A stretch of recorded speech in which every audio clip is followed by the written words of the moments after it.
Et clap, ça tourne. Bienvenue pour notre nouvelle émission. Aujourd'hui, on a décidé de vous parler de Mulan. Alors, donc on va faire une critique chacun notre tour et c'est moi qui commence. Alors, moi personnellement, je suis très mitigée quant à l'adaptation de Mulan au cinéma. Alors, tout d'abord, si vous étiez fan du dessin animé de 1998, sachez que vous risquez d'être déçus à la fin. Parce que dans le film, on ne retrouve pas les chansons, contrairement à l'adaptation de La Belle et la Bête de 2017. Et puis, il y a certains personnages qui manquent à l'appel, comme Mouchou, ou encore le criquet et la grand-mère de Mulan, ce qui est assez décevant aussi. Par ailleurs, l'histoire n'est pas du tout la même non plus. Bon, ça encore, c'est pas un défaut en soi, parce que ça aurait pu être sympa de découvrir une nouvelle version de Mulan, mais l'histoire, comme elle n'a pas été assez développée et suffisamment bien construite, eh ben on a l'impression qu'on a un film qui n'est pas abouti, et puis au final, ça ne raconte pas grand-chose. On sent vraiment que c'est brouillon, on a l'impression que Disney a bâclé finalement ce qu'ils ont fait, et ils n'ont pas été jusqu'au bout de leurs idées, enfin du moins c'est ce que j'ai pensé à la fin du film. Et c'est dommage parce que je pense que si ça avait été vraiment mieux développé, on aurait pu avoir vraiment un super film, mais là c'est pas du tout le cas. Moi j'avais un exemple en tête, c'est notamment le rôle de la sorcière. Honnêtement je trouvais qu'elle était géniale, vraiment les costumes, tout ça, le maquillage était cool. Mais clairement, au début du film, on est centré sur elle et puis après finalement, on sait pas trop pourquoi elle est là, à quoi elle sert. Enfin, on découvre qu'elle est plus ou moins j'ai pas le mot.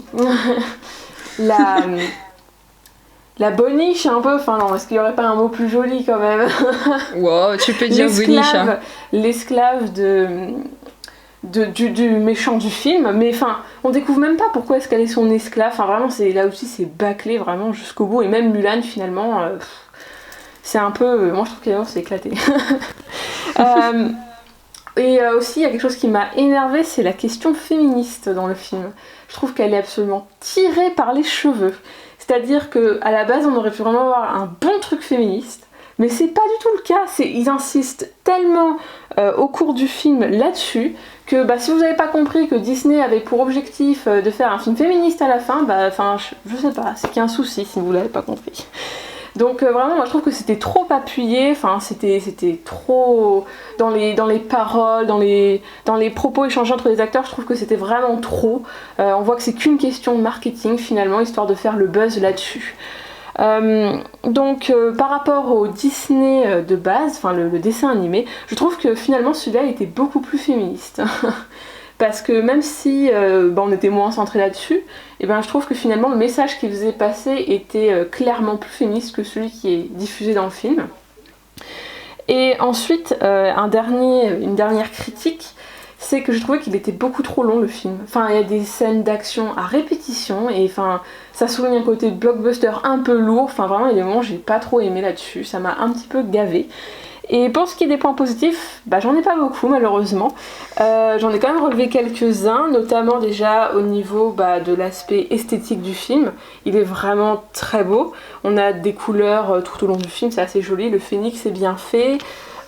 Donc là-dessus, c'était super positif, c'était très agréable à voir. La musique Réflexion qui était reprise, moi personnellement j'étais satisfaite de ça, j'étais contente. Donc voilà, plutôt bon, mais c'est tout ce que j'ai relevé de bon dans ce film. Alors au final, je pense que c'est un film à voir un jour pluvieux quand vous pouvez pas sortir, parce que si vous adorez le Disney, ne vous forcez pas à le regarder, parce que vraiment je trouve qu'il est pas terrible, sauf si vous voulez absolument comparer les deux. Et finalement, je trouve que le film avait été conçu pour le cinéma, ça se voit clairement par la façon dont ça a été tourné, et finalement Disney l'a mis uniquement sur Disney+, qui est d'autant plus dommage. Peut-être que le voir au cinéma, ça aurait été plus sympa que de le voir devant sa télé. Enfin moi c'est ce que j'en pense, après je laisse la parole à Ornella. Alors, merci Charline. Pour ma part, j'ai vraiment, le dessin animé Mulan fait vraiment partie de mes dessins animés préférés et de mes Disney préférés. Et pourtant, j'adore Disney, donc c'est vraiment une longue liste de films que j'adore. Il y a un caractère drôle et féministe, ça parle de l'importance de la famille mais aussi de celle des amis. En plus, j'aime pas beaucoup les remakes de Disney de base qui n'ont pour moi aucun intérêt. Suivre la même histoire plan par plan mais en prise de vue réelle n'apporte selon moi rien de plus. Cela ne m'a pas empêché cependant d'apprécier le remake de La Belle et la Bête, notamment grâce à Emma Watson, mais pas celui du Roi Lion par exemple. Enfin bref. Donc, Mulan, le film. On va commencer par les points positifs. Déjà, ça ne suit pas exactement la ligne du dessin animé, on ne voit pas exactement la même histoire. Pour le meilleur ou pour le pire, on verra ça après. Mais déjà, c'est pas exactement comme les remakes qu'ils ont fait avant, où c'était la même histoire plan par plan. Ça nous amène au deuxième point positif, la nouvelle méchante, même si, comme l'a dit Charline, elle est un peu en arrière-plan, une sorcière qui est déjà très stylée sur le physique et la déco qu'elle a, les costumes qu'elle a, pardon, que j'aime beaucoup. Je l'ai beaucoup aimé, vraiment super personnage. Et qui a une motivation pour être méchante, même ce qui est assez rare dans les Disney pour le noter. Cependant, c'est vrai qu'elle est assez peu utilisée au final, elle reste beaucoup en second plan et on la voit que, je pense, vraiment 5 minutes en tout dans le film, quoi. Donc c'est vraiment triste d'avoir introduit un personnage qui a l'air aussi cool pour le montrer au final 5 minutes, quoi. Le film est également assez bon, on a des bons plans, une ambiance très stylisée et très centrée sur l'opposition avec le rouge, le noir, il y a un vrai travail des couleurs qui est intéressant. Ce film fait très vrai, très réaliste en comparaison du dessin animé original. Il se fie plus à la légende écrite, d'après ce que j'ai compris, et aux réelles traditions des soldats en Chine. Par exemple, la scène dans le dessin animé où Mulan se coupe les cheveux avait choqué les Chinois parce que dans la tradition chinoise, les guerriers ont justement les cheveux longs. Donc c'est pour ça que dans ce film, elle a gardé ses cheveux longs tout au long du film. Encore une fois, c'est un parti pris original qui est cependant discutable. Donc les chansons sont reprises en instrumental, je me rappelle pas d'une reprise de réflexion, après je l'ai vu il y a un peu plus longtemps. Donc c'est encore une fois pour faire plus réaliste, parce que bien évidemment, pourquoi mettre des chansons dans un film réaliste ? La chanson de fin qui est chantée par Christina Aguilera est super, mais n'a rien à voir avec celle que l'on connaît et adore du dessin animé. Personnellement, je l'ai écoutée et je l'aime beaucoup, mais je resterai toujours sincère, je préfère plutôt celle du dessin animé. Donc le film parle toujours également de l'oppression des femmes, mais d'une manière bien différente que dans le dessin animé original. On parle de magie, et les femmes n'ont pas le droit d'utiliser la magie. Et donc, que fait Mulan contre ça ? Est-ce qu'elle essaye de prouver sa valeur même sans la magie ? Est-ce que l'armée admet que sa magie peut être utilisée à bon escient par une femme ? On sait pas, on n'arrive à rien, il n'y a pas de finalité au final à ce film.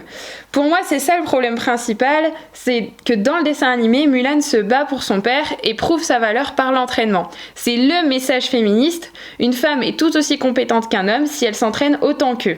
Or, ici, Mulan gagne sa place et son honneur grâce à des pouvoirs magiques qu'elle a hérités et non pas gagnés. C'est dommage de perdre le principal message du film, qui était un message ultra féministe à l'époque où c'était encore déjà bien avant-gardiste. Et comme dit Charline, je trouve que le message féministe ici fait vraiment pousser et marketing plus qu'autre chose. L'autre problème, comme je l'ai évoqué plus tôt, est la volonté de rendre le tout réaliste. Notamment pour plaire au public chinois, d'après ce que j'ai suivi, pour rappeler la légende et pas se moquer de leur tradition. Mais apparemment ça a été un échec au box-office chinois, d'après ce que j'ai compris encore une fois, donc ce n'est pas très réussi. Bref, la plus-value de Mulan et des dessins animés Disney en général, c'est que tout est tourné en dérision, c'est l'humour. On adore les petits personnages secondaires qui font des blagues sur la situation, on adore Mushu, on adore le criquet, on adore la grand-mère de Mulan, qui apparaît même quelques scènes, mais on est content de la voir. On adore les chansons complètement cultes, car ils dédramatisent l'histoire. Cela ne rend pas le film moins respectueux ou moins émouvant. La mort du père de Shang intervient après une chanson très amusante, et cela est d'autant plus triste que ça contraste avec ce qu'on vient de voir.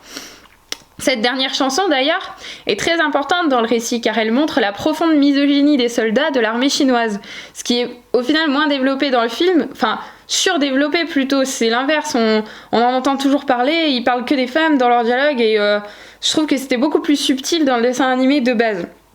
La chanson Comme un homme accentue également ça en disant qu'on peut être fort qu'en étant un homme, et justement le décalage c'est que leur meilleur soldat se révèle être une femme. Donc, par exemple, la chanson aussi Réflexion qui a disparu, apparemment il y a eu une reprise, mais c'est une reprise instrumentale. Moi, j'ai entendu que la reprise instrumentale en tout cas.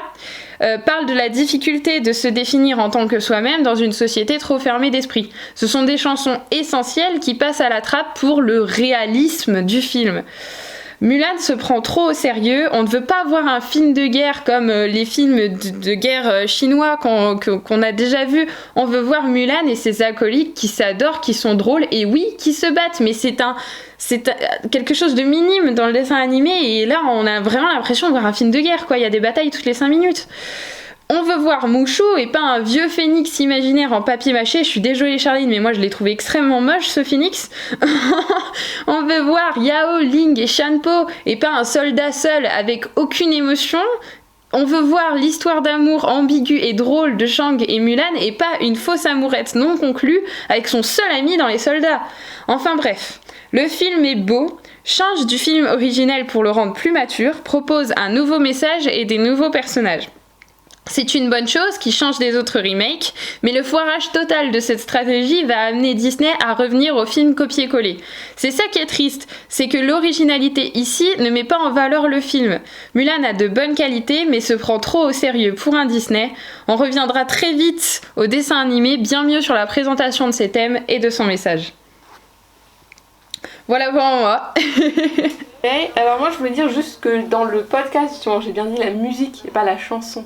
Parce que oui, fait la différence là-dessus, d'accord. Musique, chanson. Ouais. Et donc c'est bien la musique Réflexion. Effectivement, il n'y a pas de reprise. Il n'y a pas la chanson. Il me semblait. C'est pas la chanson, c'est la musique. J'étais pas sûre, du coup tu m'avais mis le doute. C'est que j'ai fait la nuance en disant musique et chanson, voilà. Oui, il me semble qu'elle revient justement souvent, la musique Réflexion, dans le thème. Elle était déjà dans la bande-annonce. Oui, effectivement. Et enfin. C'est vraiment la seule qui a été vraiment gardée et comme je dis, franchement, il y en a qui sont essentiels au récit au final dans Disney et que là, qui sont passés à la trappe pour faire mature et adulte, sauf qu'on n'est pas là pour faire mature et adulte chez Disney, donc ça... Enfin, personnellement, ça m'a fait beaucoup de mal de voir ce classique de mon enfance revisité pour être adulte avec de grosses guillemets et qui n'a forcément aucun intérêt maintenant, quoi. Et pour le Phénix, moi personnellement, j'aimais bien les couleurs qui étaient employées. Voilà. Ouais, mais moi je trouvais vraiment que ça faisait cheap. Genre le truc c'est du papier mâché, c'est un cerf-volant. Enfin, quand même, faites un effort quoi. Non, je sais pas. Alors oui, c'est pour faire un peu stylisé, c'est classe, mais enfin, non, là c'était trop stylisé. Bah, je trouve que par rapport aux scènes de combat qui étaient un peu claquées par moments, oui, genre, aussi, moi je vois quand elle monte sur le mur. Court sur le mur, ok, elle veut bien a des pouvoirs, mais l'autre là, pas du tout, il n'en a pas, donc j'aimerais qu'on m'explique à ce moment-là parce que j'ai pas compris. Ah oui, non, voilà. Non mais c'est tout à fait ça, c'est qu'il se prend beaucoup au sérieux et en même temps il y a des trucs qui sont totalement incohérents, donc oui. c'est totalement con, autant tourner tout en dérision comme ils l'ont fait avec le dessin animé plutôt que... Et puis je suis désolée, mais comme je l'ai répété dans ma critique, comment faire un Mulan sans Mushu ? Les gars, c'est essentiel, Mushu. C'est le personnage que tout le monde a adoré. Et même la grand-mère. Hein. Oui, la grand-mère. La grand-mère est criquée. Alors apparemment, la grand-mère est censée être représentée remplacée plutôt par la sœur. Mais je trouve que la sœur est pas drôle, genre. Non, elle est pas drôle du tout. Elle fait pas du tout le même rôle que la grand-mère dans le dessin animé. La grand-mère, elle est vraiment là pour tout tourner en dérision. Mais en fait, dans celui-là, on n'a aucun personnage qui tourne en dérision à la situation. Alors que elle est super drôle, cette situation. C'est l'armée chinoise qui est hyper misogyne, qui se retrouve avec une femme dans leur rang. La situation est drôle, elle est ironique. Tu pourrais bosser là-dessus et on n'a rien dessus, quoi. Donc ça fait vraiment de la peine, je trouve. Je suis d'accord. Bon, en tout cas, c'est comme ça que se termine notre podcast. Oui, dites-nous ce que vous en avez pensé quand vous le verrez, et aussi si vous avez aimé le classique d'animation à la base, parce que je pense que ça contraste selon ceux qui ont vu le film originel et ceux qui l'ont pas vu, je pense. Je suis d'accord. Donc dites-nous ce que vous en avez pensé dans les commentaires. Voilà, c'est ça. Et clap de fin.